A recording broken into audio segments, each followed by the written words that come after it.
بسم الله الرحمن الرحيم صلى الله عليك يا أبا عبد الله صلى الله عليك يا رسول الله وعلى أهل بيتك الطيبين الطاهرين صلى الله عليك يا أبا عبد الله صلى الله عليك وعلى الأرواح التي حلت بفنائك وأناخت برحلك. عليكم مني جميعا سلام الله أبدا ما بقيت وبقي الليل والنهار. السلام على الحسين وعلى علي بن الحسين وعلى أولاد الحسين وعلى أصحاب الحسين جميعا ورحمة الله وبركاته. For the love of Imam Al-Hasan Al-Mujtaba, please recite aloud salawat.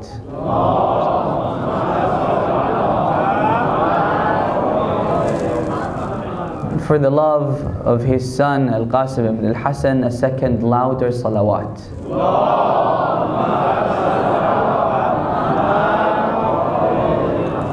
And for the love of Lady Fatimat Al-Zahra, a third louder salawat.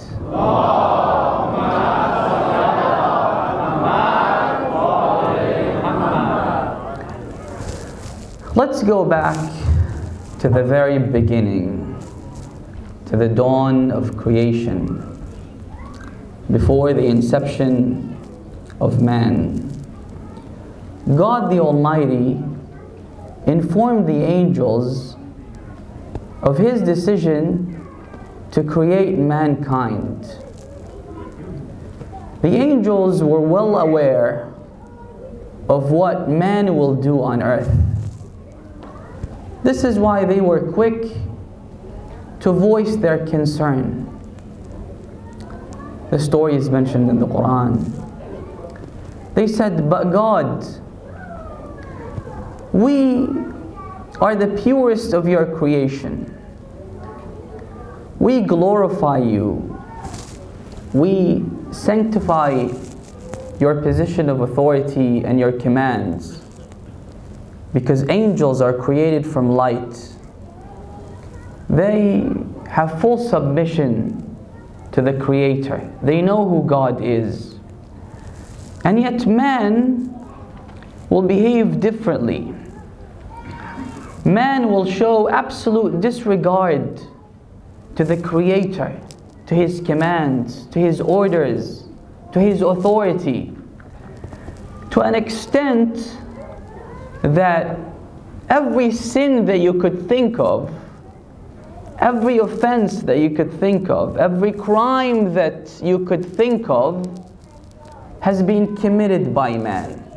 There is not a single sin that's in the book that wasn't committed by humans, to an extent that God used to send prophets to the previous nations.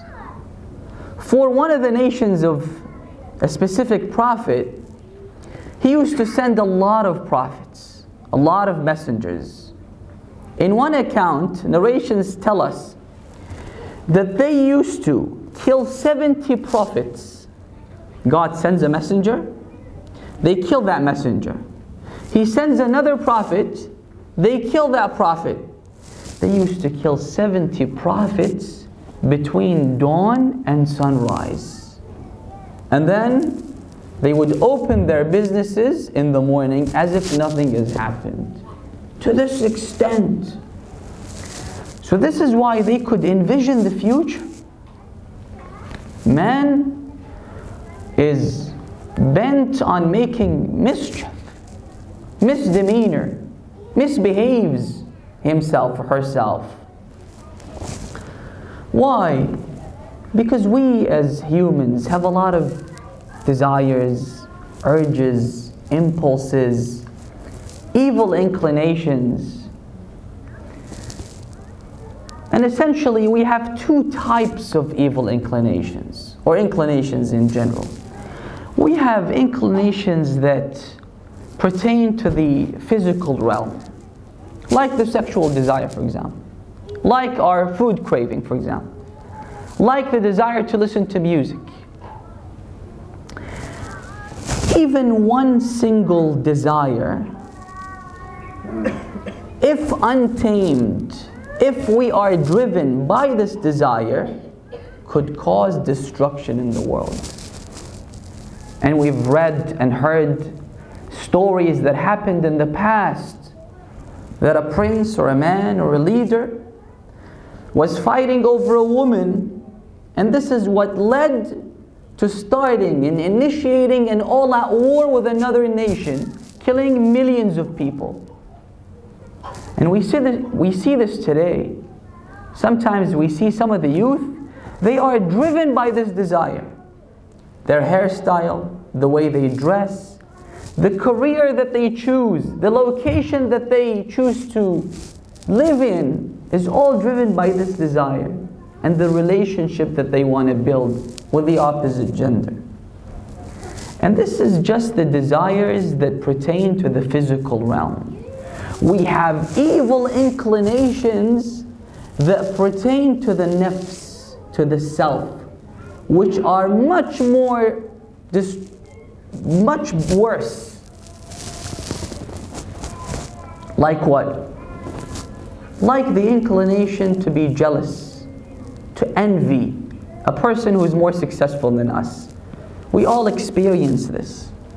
When you see someone more successful than you in his business endeavor, someone who looks better than you, a cousin, a friend, a brother, more successful than you in his education, in his career, in his business, in his looks, we have a tendency to envy that person, to be jealous of that person. And if he is stripped from this blessing that he has, we would become happy.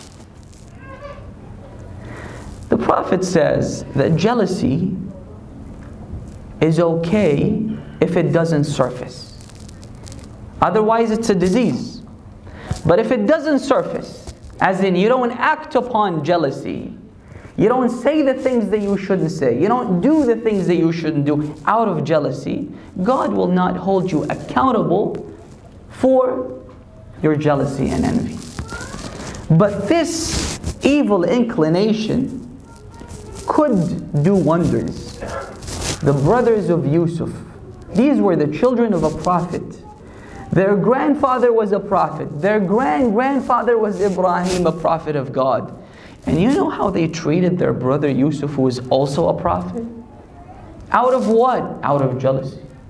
They threw him in a well. Initially they wanted to kill him. But then one of the brothers interfered and he said, let's throw him in a well. Let the caravan come and take him and adopt him. Out of jealousy. Or for example, another evil inclination that we all have, or some people have, but some people act upon it, build on it, is arrogance.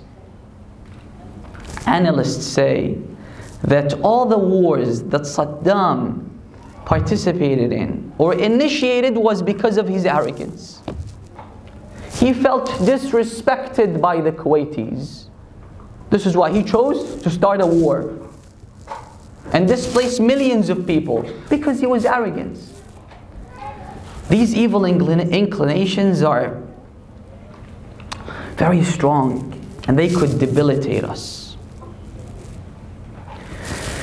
This is why there is this beautiful narration, a beautiful saying by Imam Zayn al-Abidin alayhi salam. He says that when you see someone worshipping God, when you see someone praying to God, don't be quick to judge that person and say that this person is a good person because he or she prays. Why? Because as I mentioned last night, praying doesn't take a lot of effort. It's so easy. It will only take 15 minutes of your time, right? Although praying is like building that, making that connection with God. It's the platform. To maintain a relationship with God, you need to pray. It's like the Wi-Fi. But after you establish the connection, that's when you start to send and receive data. So the first step is praying. It's like establishing that connection. Without establishing the connection, you won't be able to receive or send any data. And that's why not praying tantamounts to disbelief in God, because you've severed your ties with Allah subhanahu wa ta'ala. That's it. This is the first step. But after you start praying, prayer should have impact on your life. Prayer gives you a sense of direction in life. Prayer reminds you of your purpose, of your goal in life. The hadith says when you say Allahu Akbar, you raise your hands like this, you say, I give my back to the world and everything in it, to this life and everything in it. The pivot in my life is God. This is why they say that according to the Quran, حافظوا على الصلوات والصلاة الوسطى. Safeguard your prayers, protect your prayers, and especially the middle one. Scholars say that this is a reference to Salat al-Dhuhr. Because you're in the middle of work, you're in school, you're busy doing something, you extricate yourself from work, from education, to remind yourself. We're living in a busy world. You have a busy schedule. You remind yourself that this is not what I was created for. I was created for a purpose. Salat gives you a sense of direction. But then Salat has many implications, has impact, should shape our lives. This is why a man comes to Imam Sadiq. He says to him, Ya ibn Rasulillah, how do I know if my Salat has been accepted? We have something called the validity of the Salat, and we have something called the acceptance of the Salat. The validity of the Salat follows the jurisprudential aspect of the Salat. You should know how to pray, as His Eminence was explaining how to pray, how to observe the rituals, the boundaries of the Salat. And the hadith says, isn't it shameful for someone to live 20, 30, 40, 50 years and at the end of the day he doesn't know how to pray? Even though all it takes is 4 YouTube clips to know how to pray. 4 lessons to take to understand how to pray. And what are the boundaries of the Salat? This has to do with the jurisprudential part. But with the acceptance of the Salat, it requires something else. What does it require? The Imam said that if the Salat has a spirit, brothers and sisters. There's a hadith that says that if you perform ablution correctly, if you perform wudu perfectly, this will impact the way you pray. This will give you khushu' on your Salat. You need concentration. You need khushu' on the Salat. The Salat has a spirit according to our narrations. The Salat also forbids evil and enjoins good. So the Imam said that if you saw yourself praying but then engaging in sin afterwards, rest assured that your Salat wasn't accepted. If the moment you leave the prayer mat you sin, then that means your Salat was not accepted. So the Imam says that if you see someone praying, don't judge that person by saying, wow, this guy is a righteous person because he's prays. No, this is just the first step. Wait till you see him react when he sees an attractive, a beautiful woman walk in front of him. See how he reacts. Whether he makes that sinful gaze or refrains from looking at the woman. And this is something the believers experience in this part of the world. It's a major challenge. But brothers and sisters, real strength is not in our muscles, is not in the time we spend in the gym or how much weight we can carry. Real strength stems from how strong your will is and whether or not you have willpower. Real strength is about the inner strength, the inner muscle. You might be someone who's got six-pack, very strong, goes to the gym every single day, but in reality you're weak because these desires control you, these desires drive you. When you see a woman, you have no control over yourself. You have to look. You're a weak person. While you might see a believer who's so thin, so weak, can't carry his suitcase. but he's got inner strength. He's got inner muscle. Gandhi was a weak, thin, short person. You've all seen his pictures, the way he dresses.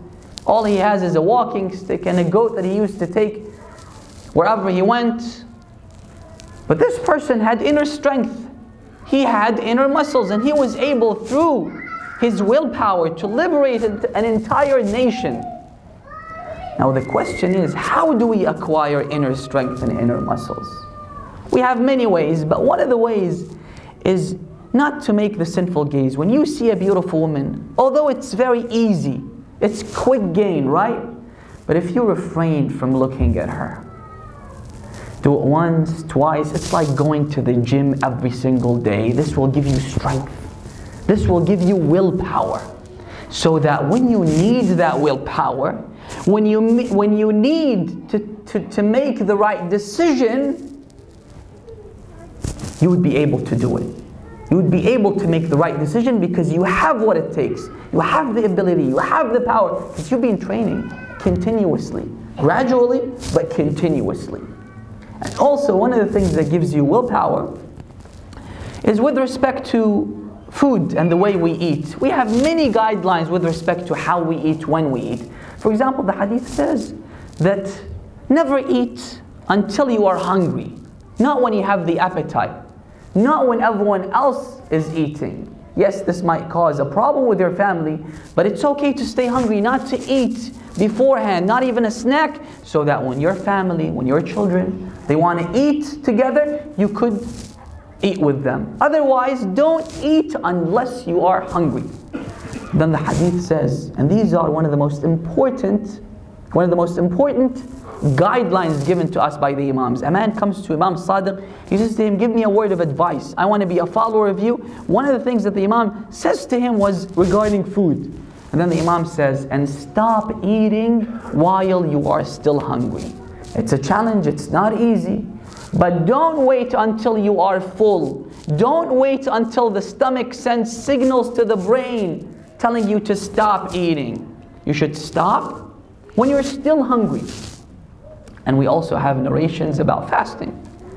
The hadith says that if you fast 3 days of every month, the first Thursday, and then the Wednesday, the first Wednesday, and then the last Thursday, 3 days of every month, it's like fasting forever. Siyamud dahr. This will give you willpower. So the Imam says that wait till you see that man. See how he reacts when he sees a beautiful woman passing by. And now, you might say that this is a small sin. It's a seemingly trivial sin. The hadith says that Allah subhanahu wa ta'ala will only accept from a person with piety, who's God conscious. Even if you don't pray a lot, you only perform your obligatory prayers. You don't fast a lot. You don't go to Hajj, Ziyarah, all these stuff, but you're God conscious. Allah subhanahu wa ta'ala will accept your deeds from you. But the guy that perhaps prays a lot, goes to Ziyarah, he does a lot of good deeds, but he doesn't have taqwa. When he sees a beautiful woman, he doesn't hesitate. He looks at her straight away. The hadith says, كثير العمل مع قليل العمل مع التقوى مقبول وكثير العمل بدون التقوى مع الشهوة مردود. If you lead a desireful life, but you perform a lot of good deeds, God will not accept from you. So wait till you see him, see his reaction when he sees a beautiful woman. Then the Imam says, but don't judge that man after you see him pass this test, because he still needs to pass other tests for him to become a righteous person. Wait till you see him how he deals with money. And this is a soft spot in the majority of the people. So if 50% of the people were able to pass the first stage, you'll have only 30% of the people that could pass the second stage. But you'll have only maybe 5 or 10% of the people who would be able to pass this stage when it comes to money. And I touched upon this topic a little bit last night. But the issue with money is something that we all need to deal with, and it's a difficult test. So difficult. They say that Muawiyah, during his battle with the commander of the faithful, a group of people, they come to visit him. He summons them. Then he gives each and every one of them, to buy their loyalty, 100,000 dirhams, which was a lot of money. He gives them 100,000 dirhams. When they leave, one of the guys comes back. He says to Muawiyah, you gave my friends 100,000 each, but you only gave me 70,000. Muawiyah said, you know why? Because I bought their loyalty and their religion from them. But I only bought your loyalty, meaning that if your religion interferes with my commands, then you're excused, because your religion prevents you from following my commands. So the guy's response was, with 30,000 dirhams, I would sell my mother, my father, my wife, my family. I would sell everything. This is why this is a difficult test, brothers and sisters. You should ask God, you should seek refuge in Allah subhanahu wa ta'ala, so that He doesn't test you with money, because it's a difficult test. A friend of my father, I know him. In the late 70s or perhaps early 80s, he was in charge of a slaughterhouse in a European country. So he says, one day a guy comes up to me. He supplies meat to different Muslim nations. His signature, if he ratifies the meat, then it goes to that Muslim country. One day a guy comes up to me and he says to him that I have a shipload of meat that I want to sell to a Muslim nation, Muslim country, for a discounted price. So I went through the papers. I said to him, but the meat is not halal. We have conditions that need to be met before we could buy the meat, and it's haram. He said, well, you know what? Because the people don't know it's halal, so it's not a sin for them to eat from that meat. And with you, I am willing to make an offer. I would give you $1 million just to sign these papers. He said, this was the most difficult test that I've ever faced in my life. $1 million in the 80s would probably be the equivalent of $10 million today. He would be able to live a comfortable life until his death. $1 million. He said, I thought about it for a minute. And you know, the shaitan interferes. The shaitan would give you all the justifications here. The shaitan will tell you, just commit this sin now and you can repent later on. This is what the shaitan always does to us. You could repent all the time. The problem is, when you take the first step, the shaitan would come, you become weaker. Will deceive you again and again and again. All of a sudden you see yourself in the inferno. So he said, I found myself in the position of Hurr ibn Yazid al-Riyahi. His Eminence mentioned his story in his speech. So he said that I found myself in his position. I see myself between paradise and hell. If I sign those papers, I'm going to hell without a doubt. So he said, I'm not signing these papers. I'm not signing them. He said, are you sure? I said, yes. He said, look, we know where you live. He threatened me indirectly. Again, the shaitan comes. The shaitan tells you, I mean, he's threatening to kill you. He's threatening to kill your family. It's justified. Just sign the papers and go. But he said that I thought to myself that Allah subhanahu wa ta'ala is in charge of everything. Allah subhanahu wa ta'ala is in charge of the world. And protection comes from Allah subhanahu wa ta'ala. So I said, no. I said, no. These are two stories. The story of the people that came to Muawiyah and the story of this man who said, no. But it's a very difficult test. And we've seen, brothers and sisters, families When the father leaves a big inheritance, they fight over the inheritance. The brothers, the siblings, the sisters, they fight over the inheritance, and they sever the ties with each other because of money. Money does wonders in the world. And our love for money stems from our attachment to this world. Why? Amir al-Mu'mineen in a beautiful hadith says, Al-malu maddatu shahawat. The essence of all pleasures is money. This is why we want money. This is why we like money. Because people are, the standard that people abide by has to do with wealth and money. If you propose and you're rich, people tend to overlook all your deficiencies and marry their daughter to you. But if you're poor and peasant, but have high moral values that you adhere to, people couldn't care less. It's all about money. That's what people care about. Al-malu maddatu shahawat. This is why this is one of the most difficult tests. The Imam says, wait till you see him when he deals with money. If he passes this test, wait till you see him how he deals with authority and dominance.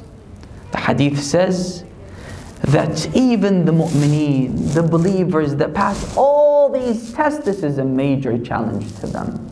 You might say that this is not a problem that I face. I don't have the inclination to rule and dominate and use my authority over anyone. Wrong. If you are placed in a position like the position of Harun, you would see how you would react.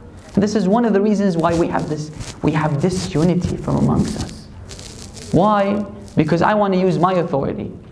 I want to have control over my family, my community, my businesses, my whatever. It's all because of this spirit. It's all because of this inclination that we all have. Harun, he respects Imam Musa bin Ja'far a lot. And he was the ruler, the emperor of 50 of our countries today. And his son Ma'mun says to him, when he was asked, Ma'mun was asked, why do you love Imam al-Rida so much? He said, my father instilled his love in my heart. He said, your father? The killer of Musa bin Ja'far? He said, yes. Then he mentioned the story. He said, my father respected Imam Musa bin Ja'far a lot. He made him sit in his position.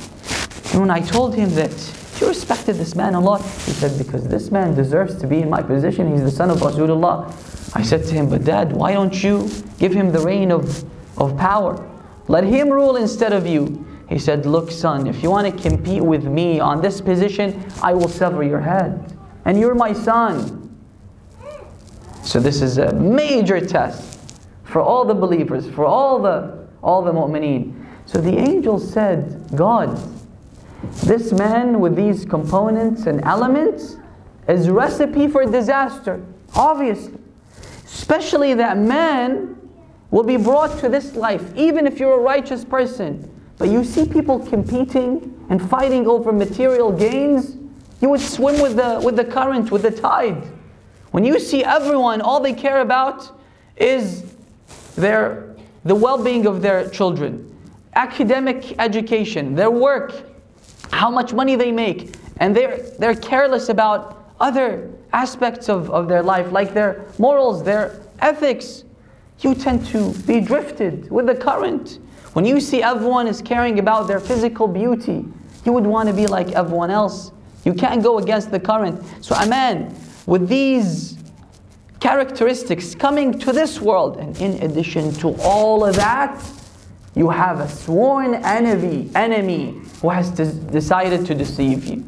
Everything that you want to say, the shaitan would come and whisper in your ears to influence that word that's about to come out of your mouth. Everything that you want to do, the shaitan wants to have influence on you. The hadith says when a believer, when a mu'min dies, the number of devils that will let go of him after his death, the devils, the shayateen that were in charge of this mu'min, trying to deceive him, will be more than the biggest two tribes in the Arab world, Rabi'a wa Mudar. So we have millions of people, millions of devils, shayateen, think tanks Their sole purpose in life is how to deceive us. And he's very skilled, very talented. He tried to deceive prophets and millions of people before us. So he's got the talent, he's got the know-how, he knows everything, and he's a sworn enemy. He wants to deceive us. Because these three things together will debilitate us. We'll definitely fail in this test. But Allah subhanahu wa ta'ala says, إِنِّي أَعْلَمُ مَا لَا تَعْلَمُونَ. No. I created man in the best form and shape. خَلَقْنَا الْإِنسَانَ فِي أَحْسَنِ تَقْوِيمٍ. And I equipped man with all the necessary tools that would enable him to overcome these challenges. Yes, you can. But how? A man during the time of Imam Zayn al-Abidin said that if someone passes the test of life, I would be surprised because it's so difficult. Imam Zayn al-Abidin said, wrong. If someone fails in this test, I would be surprised because Allah subhanahu wa ta'ala gave us all the necessary tools that would give us the ability to pass in this test. There is a hadith, a beautiful hadith. I'll mention this hadith and wrap up my speech, inshallah. The hadith says that there are three things in life. If it wasn't for these three things, we would go astray. We would deviate. The first thing is al-marad, disease. The second thing is poverty. The third thing is death. So with disease, no one, brothers and sisters, is immune. They say only 20 to 40% of all cancers is related to our lifestyle.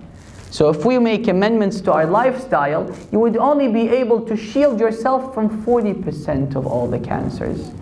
60% of all the cancers are beyond us. We have no control over.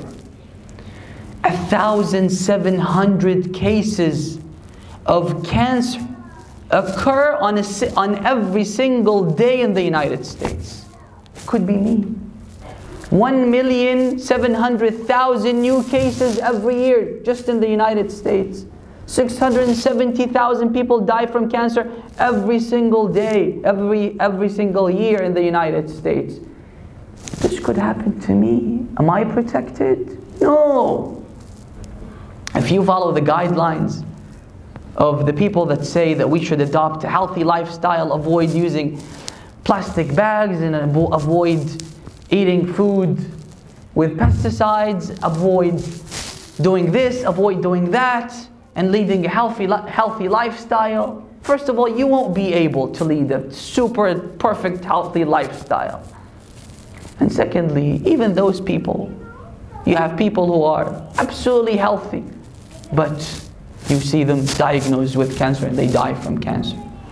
No one's immune. You might sleep at night, wake up in the morning, God forbid, with a lump in your neck. You go to the doctor, they do the screening, they do the MRIs, and they tell you that you have cancer. And this will change your life. The course of your life will change after you're diagnosed with cancer. Wal-'iyadhu billah. You can't.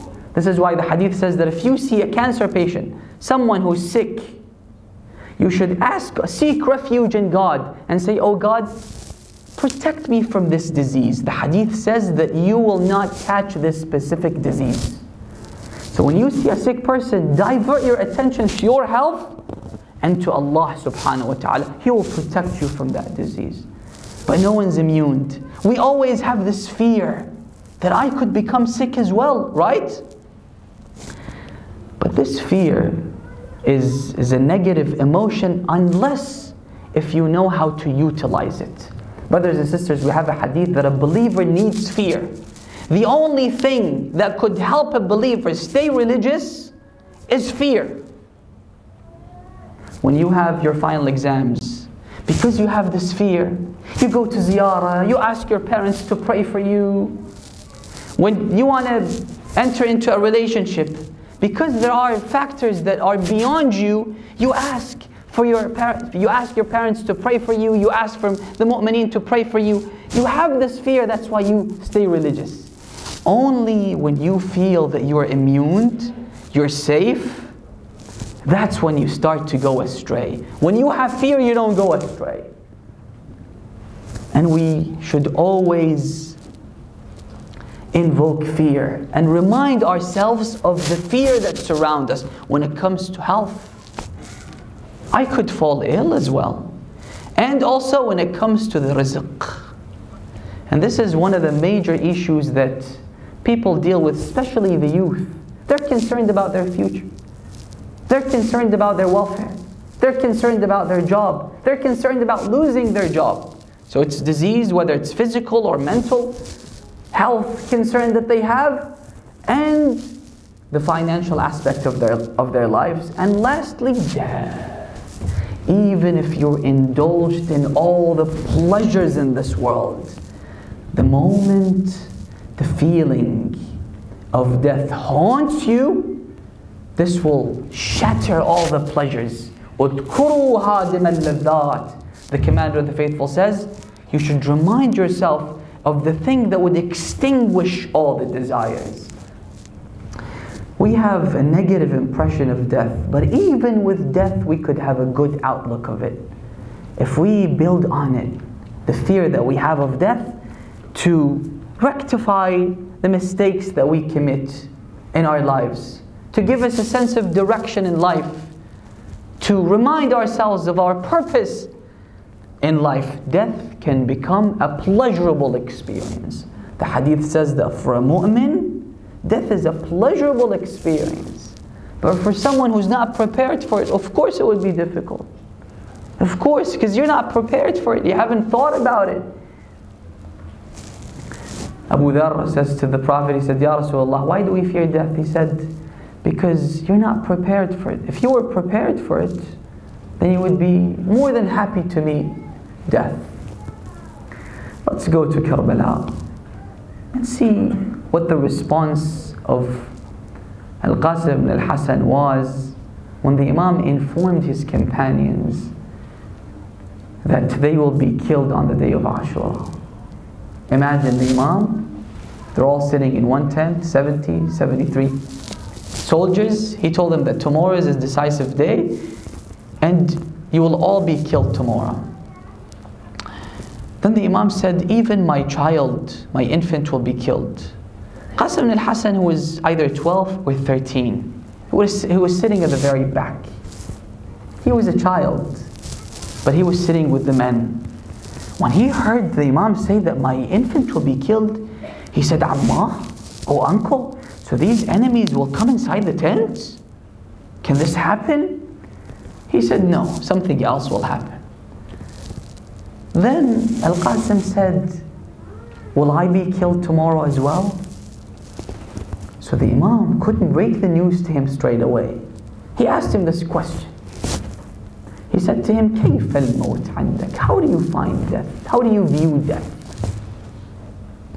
Now, death to everybody is not something that we look forward to. But this seemingly young child, the knowledge that he had was unbelievable. He said, Fiq, ya am, getting killed for you, with you, oh uncle, ahla min al-asal, is sweeter than honey, oh uncle Aba Abdullah. He said, yes, you'll get killed tomorrow. On the day of Ashura, after the martyrdom of all the companions, according to some historians, even after the martyrdom of Abbas, the martyrdom of Ali al-Akbar, the companions of Imam al-Hussein, but before the martyrdom of Ali al-Asghar, the Imam came out of the tent and he began making that plea. The Imam said, هل من ناصر ينصرنا هل من ذاب يذب عنا هل من مغيث يغيثنا هل من ذاب يذب عن حرم رسول الله? Is there anyone willing to support us Is there anyone willing to defend the progeny of the Prophet?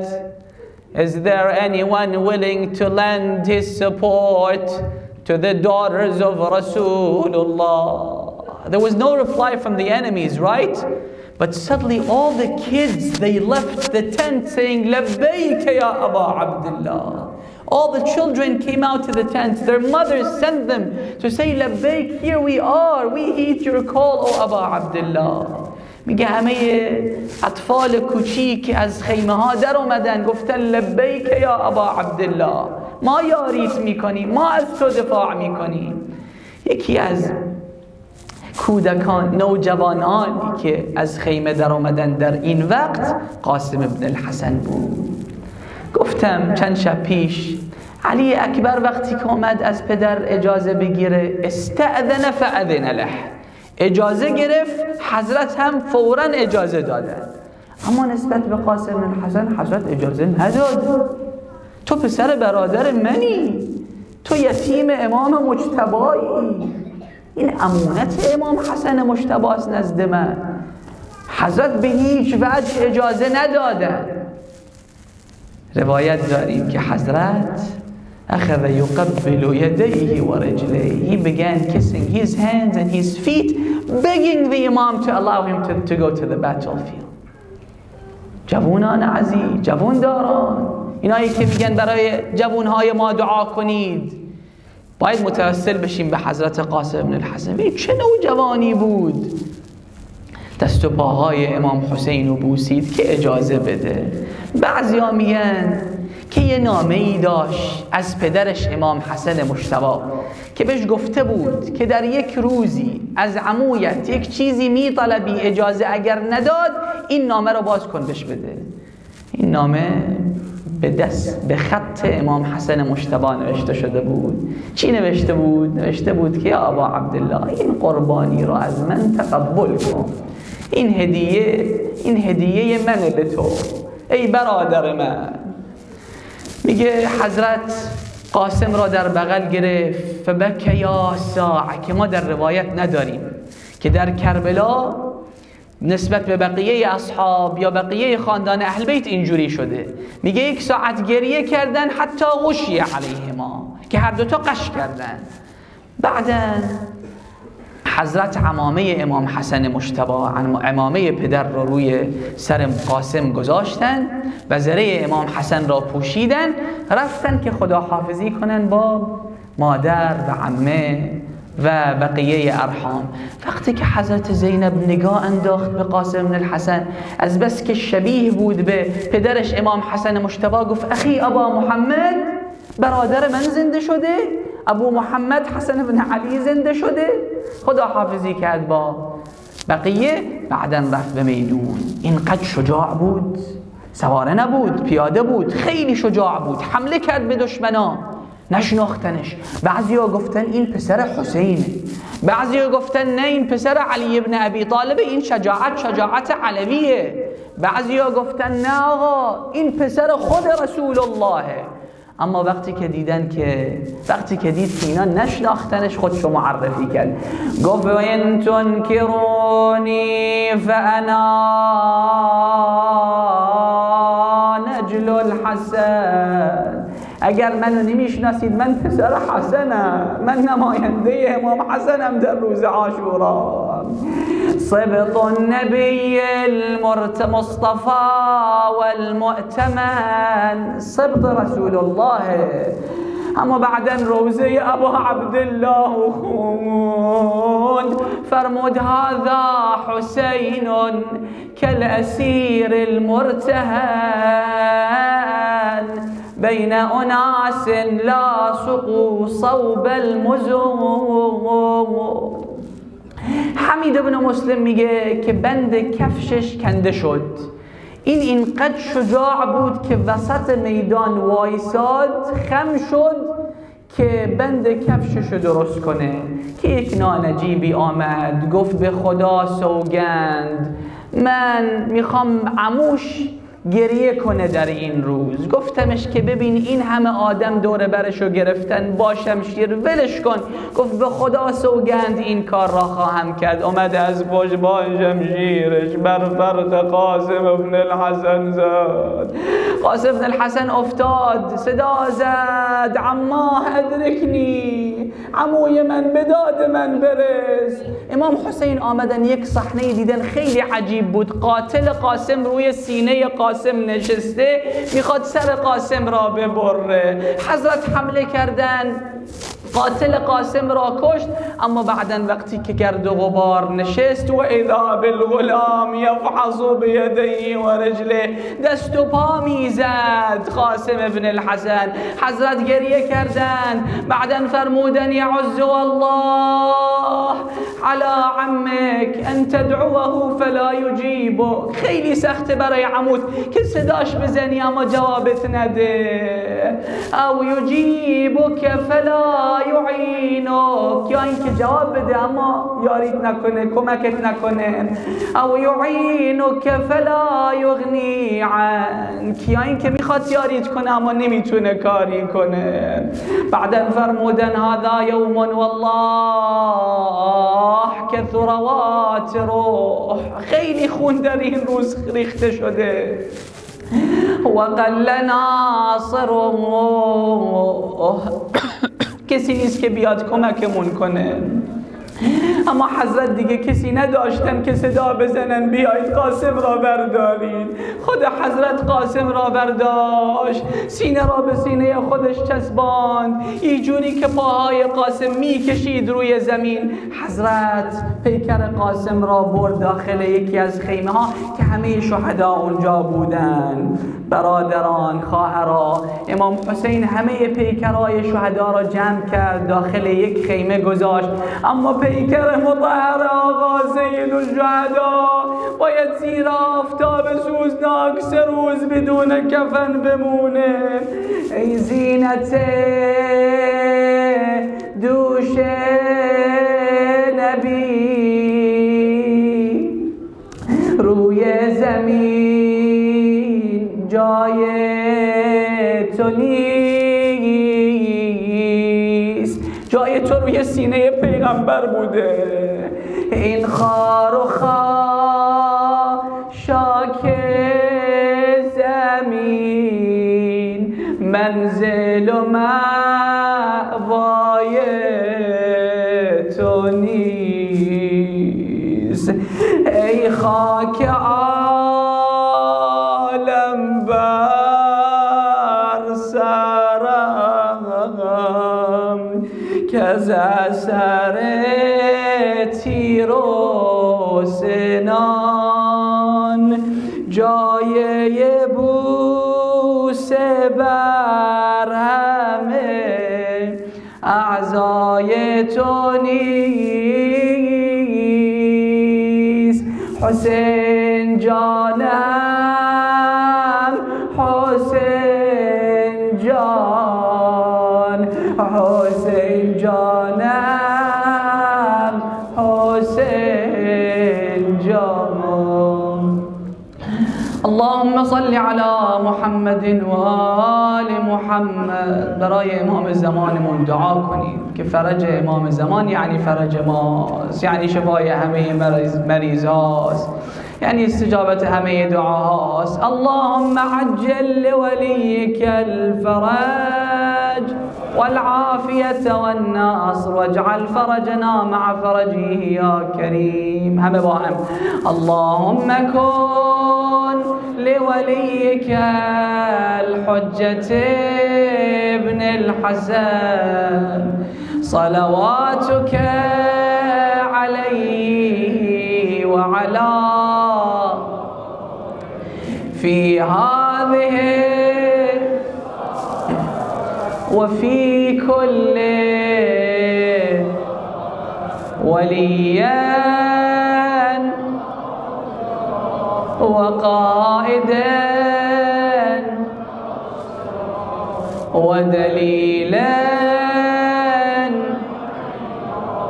حتى تسكنه أرضك طوعا وتمتعه فيها طويلا برحمتك يا أرحم الراحمين. الفاتحة مع الصلوات.